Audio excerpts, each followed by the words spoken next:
القضاء النزيه. تحيه للقضاء النزيه وشكرا للاهرام ديالنا، شكرا للاهرام اللي هو الاستاذ انور استاذ محسن عامين ونص وكفاله 20 مليون درهم خاصو يعطيها ليا. تحيه للاهرام الاستاذه رشيده احفظ، تنبغي نوجه لهم تحيه كبيره وتحيه لسعاده الرئيس والاستاذ ديالنا معي حتى هو وقف معايا واخا ماشي الدفاع ديالو تيدافع عليا. تحيه كبيره لهم، تحيه لسعاده الرئيس، تحيه لمحكمه السيره في قنيطره وبلادنا بلاد الحق والقانون، بلادنا بلاد العداله. الحمد لله ربي بين الحق. السلام عليكم ورحمة الله مشاهدينا الكرام. قضية خديجة مولاة 88 غرزة، القضية ديالها تصل إلى النهاية. فمن بعد المحكمة في المرحلة الابتدائية بتبرئة المتهم من الاعتداء على خديجة، وحكمات عليه بشهرين ديال الحبس فقط بسبب مجموعة من الأدلة اللي أبرزها شهادة أحد الأشخاص اللي برأ المتهم من تهمة الاعتداء على خديجة، بالإضافة إلى أوديو يعود لمنى صديقة خديجة اللي غدا تبان الحقيقة ديالو اليوم. فمن بعد هذا الشيء كامل اليوم محكمة الاستئناف تنتصر لخديجة وتدين المتهم بأقصى العقوبات. اليوم تاريخ 13 يونيو 2025 كانت آخر جلسة من جلسات المحاكمة في المرحلة الاستئنافية، والمحكمة انتصرت لخديجة بحيث أنها صدرت قرار كيقضي بالحبس لمدة 2.5 في حق المتهم، وكذلك أداء تعويض مالي قدره 20 مليون سنتيم لصالح شابة خديجة كتعويض عن الضرر اللي لحقها، سواء الضرر الجسدي بحيث أنها تعرضت لتشويه الوجه ديالها، بالإضافة إلى الضرر النفسي بسبب كثرة القيل والقال ونظرة المجتمع لها، خصوصا وأن الوجه ديالها تقاس وبقات عندها عاهة مستديمة. محكمة الاستئناف في قنيطرة كتاخذ الحق من الظالم من المظلوم. عاش الملك، عاش الملك، الله ينصر سيدنا، الله ينصر سيدنا. خداو لي حقي، الحمد لله خداو لي حقي، بيت براءتي، بيت ان السيد هو اللي ضربني. المتهم بعد ما كانت الأدلة في صالحه، ها هو جا النهار اللي غادي يخلص فيه، وصل اليوم وغادي يخلص بعد ما تبين بأنه متورط من ساسو حتى لراسو، وقام بالاعتداء على خديجة، وماشي أي اعتداء وإنما الاعتداء الجسدي بواسطة السلاح الأبيض وتشويه وجه الشابة خديجة، بحيث أنه تسبب لها في 88 غرزة الحناك ديالها بجوج تقاس. محكمة الاستئناف اليوم غدا تحكم بناء على التناقض اللي كان في الشهادة ديال الشاهد اللي برأ المتهم سابقا، والأكثر من ذلك الكوامنجي صديق خديجة قال بأن هذا الشاهد بين أنه ماشي في كامل قواه العقلية، واعتبروا هذا الكوامنجي بأنه إنسان مسطي، وهو الشيء اللي غادي يورط المتهم في هذه القضية، خصوصا وأن أقوال الشهود عامة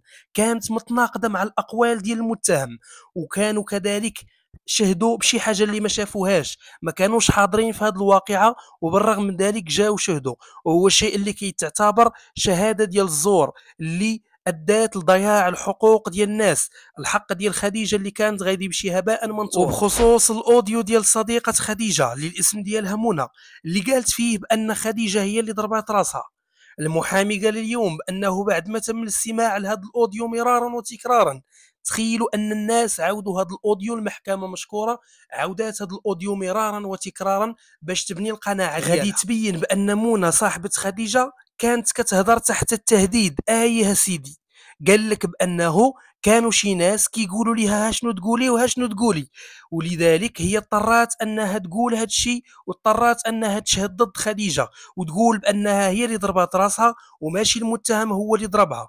وطبعا قالت بانها دارت هذا الشيء تحت التهديد وما كان عندها ما دير من غير انها تلبي الرغبه ديال هاد الاشخاص. المدمج ملي كنا كنتصنتوا له والمحكمه سمعت له اثناء المداوله اشنو فيه في الكلام ديال منى الرميشي، وهي كترسل الاوديو لواحد السيده اللي هي غريبه على النزاع، وشنو وكنسمعوا اصوات اخرى ديال التهديد تقول لها شنو تقولي، الا سولوك على شكون ضرب خديجه غتقولي بان خديجه ضربات راسها. وبالتالي فاحنا هذه الوسائل كلها استبعدناها. داكشي علاش غادي يتم التبرئه ديالها من شهاده الزور رفقه الكوامنجي، سواء في المرحله الابتدائيه سواء في المرحله ديال الاستئناف، على حقاش العديد من الناس كانوا كيقولوا كيفاش هاد الناس شهدوا بشي شهاده اللي ماشي هي هذيك، وكيقولوا بان المتهم هو اللي ضرب خديجه بينما المحكمه اعتبرت بان خديجه ضربت راسها.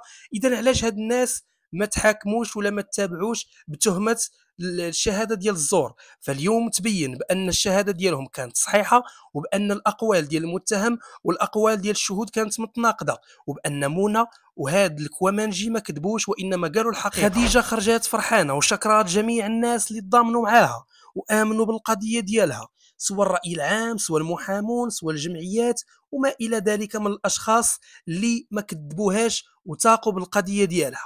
وقالت كذلك بانها ما كذباتش فاش قالت بان المتهم هو اللي خسر لها الوجه ديالها، وانها ما يمكنش تضرب وجهها. وكذلك ضربات موعد لكاع الناس اللي عيروها وقالوا ليها بانها كذابه وهي اللي ضربات الوجه ديالها، وقالت بانها غادا تقوم برفع دعوى قضائيه ضد اي واحد كذب عليها ولا عيرها ولا اتهمها بانها اعتدت على راسها وجا ضد الحق. فخديجه ضربت لهم موعد امام القضاء وقالت بانها ما غاداش تسمح لهم وما غاداش تنازل، ولها موعد مع هؤلاء الاشخاص اللي عيروها وكذبوها واتهموها وما الى ذلك من يعني المشاكل اللي داروا لها وما الى ذلك من الاذى النفسي اللي تسبوا لها فيه. ما بقى والو، نتلاقاو في القضاء ان شاء الله. الله يسامحك الله يسامحك. لا نتلاقاو ان شاء الله في القضاء. لا عيروني خويا عيروني. كنبغي نشكر كاع الناس يوقفوا معايا. شوف خويا انا غنبداو لك تدريجيا، اولهم فاعل خير ثانيهم. اذا بعد ما هذه القضيه اثارت جدل كبير في المغرب بين مؤيد لخديجه ومعتبر بانها ضحيه ديال الاعتداء همجي، وبين ناكر لحقيقه الاعتداء ومعتبرها بانها ضاربه راسها وبغات تضحى على هذا السيد. ها هي اليوم القضيه تصل للمرحله النهائيه ديالها، والمحكمه نصفات خديجه وادانت المجرم اللي اعتدى عليها وعطاته 2.5 عام ديال الحبس وتعويض مالي قدره 20 مليون لصالح خديجه. بالرغم ان المحكمه ولا بالرغم ان هذه القضيه مازال فيها اطوار ديال المحاكمه ومازال فيها مراحل اخرى، كنهضروا بطبيعه الحال على محكمه النقد اللي كتعتبر محكمه قانون وليست محكمه موضوع.